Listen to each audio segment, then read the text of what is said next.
Before Chinese company Huawei became the largest telecommunications equipment manufacturer in the world, a Canadian company, Nortel, was on top, with 70% of all internet traffic running on Canadian technology. Tonight, Global News has deeper insight into what led to the collapse of Nortel and how China may have been involved. A former Nortel security advisor claims the Chinese government was behind a systemic hack at Nortel that began in 2004 and went on for a decade.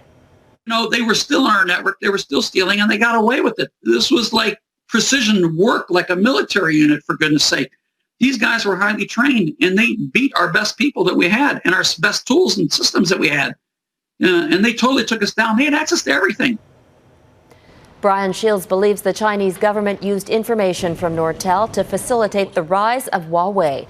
Nortel's fall centered around an accounting scandal. Some top executives were charged, but were later acquitted.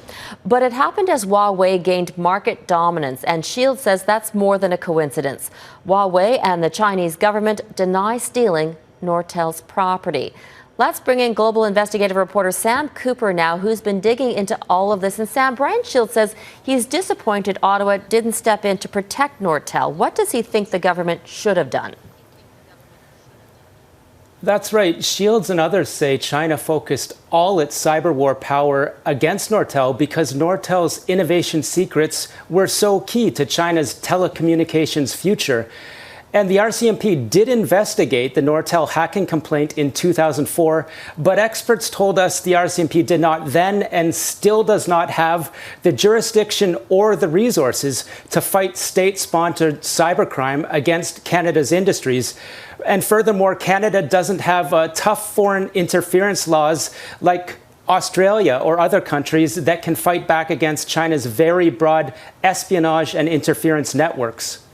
So what are some of these broad interference techniques that China uses?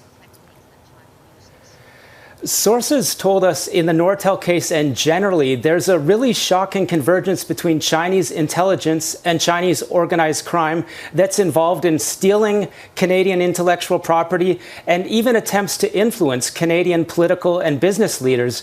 So, for example, sources say organized crime cyber hackers in China will be given immunity if they provide valuable property such as COVID-19 vaccine research or Nortel's secrets to Chinese intelligence. Another example could be that gangsters connected to real estate development in Canada could be facilitating visits to China between Canadian leaders and Chinese leaders. China did not respond to any of our detailed questions in this story.